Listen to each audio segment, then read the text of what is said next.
Assalamu alaykum. YouTube kanalını görücüler. Ben hazır Kitay skroza gülümü ötken ile iyun ayıda çelenke kılganım bu gül mene. İyun ayıdağız. Boyları görüyorsunuz mene. 60 santıdan köp mene. 3 karıştan köp. Naş 70 santı boldu. Endi ben bularını hazır mene. May ayıda ben bularını kalamçakı varaman, kes varaman.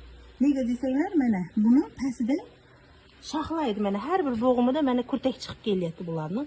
İşte gülümüz dumalak bolup ösüş üçün bunu kesip teşeşimiz gerek. Ben bu kesip teşegerlerini teşle varmayman. Uvalkımasam bunu köpeytiremiz. Çünkü mene peside mene 4 tane kaldıraman boğun. 4 tane boğun kaldıraman de mene. Sırası ben kış kaldı 45 gradus kılıp kesip alamam bunu. Yani bu birini hem şundak kılamam. Gülümüz dumalak bu rasa çıraylı koysadı mene. Bu birini hem mene sırası kırp alamam.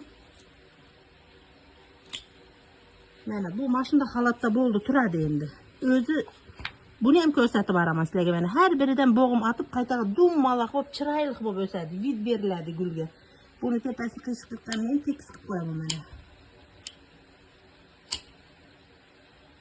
Bo'ldi. Mana shundoq bu turadi. Endi men mana olgan ko'chatlarimni ikkita bo'g'im qilaman. Ikkita bo'g'im qilib kesib yuboraman. Bilasizlar, tepa tomonini mana to'g'ri holda qirqaman mana. Pasini mana qiyshiq sirasi qirib qo'yganman.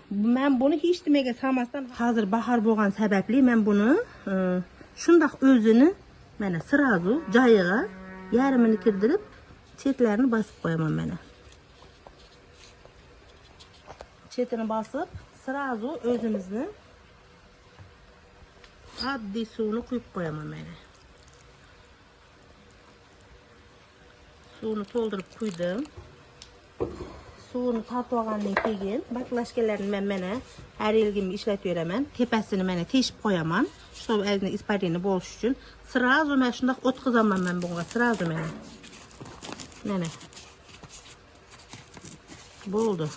Buni men endi pakam bu yangi manoni yonidan barik chiqquncha men bu baklashkani ochmayman. Ustidan yonidan mana shundoq qilib lekanda suv quyib o'tib ketiraman. Mana shu chetining singani ichiga borib yetadi bo'ldi. Mana shundoq. Mana shunaqa qilib navesni tagiga sayaga qo'yaman men buni.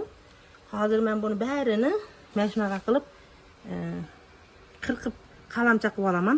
Bu shoxlari qattiq mana uji. Men bundan har biridan mana bo'g'imidan chiqizib bersam bo'ladi. Buni sirasi mana qiyshiq qilib qirqdim. Tepasini men kalta bo'lib qolmasligi uchun men bundan 2 ta navda olaman mana. Tepasini to'g'ri qirqdim. Mana ularni baklashkaga sig'maydi. Shuning uchun men buni qaychida barigini sal kichkina qilib kesib yuboraman. Mana shuni kesgandan keyin hammasini shunaqa qilib ekib olaman mana. Yarmini kirdirdim, yarmi qoldi. Mana bosdim. Chetlarini sal bosib qo'yaman. Hammasini mana shunday qilib ekib olaman. Baklashkani barigini sal ko'tarib mana. Baklashkam yonidan havo kirmaydi, sirazu shuning uchun men suv quyganda sirazu yopishtiryapman. Keyin bu paka ildiz atib u bo'lguncha olmayman u. Zo'rda havo kirmaydi, ildiz zo'r tez atadi. Mana shunaqa uslub bilan hammasini ekib olamiz. Mana hammasini o'tkazib oldim. Baklashkalarni endi mana to'ntargandan keyin chetini sal bosib qo'yamiz mana. Chetlaridan havo chiqmaydigan qilib bosib qo'yamiz. Hammanglarga xayrli kun tilayman. Keyingi videolarda uchrashguncha sog' omon bo'linglar. Mendan qizlar so'ragan edi, Kitay skrozaning ham opa qalamcha qilishni o'rgating deb. Mana video obzor qilib beraman, singlim degan edim. Mana mendan sizni so'ranishingizga video obzor qildim. Hammanglar sog' omon bo'linglar, Alloh panohida bo'linglar. Like, kommentariyalarni yozishni unutmanglar.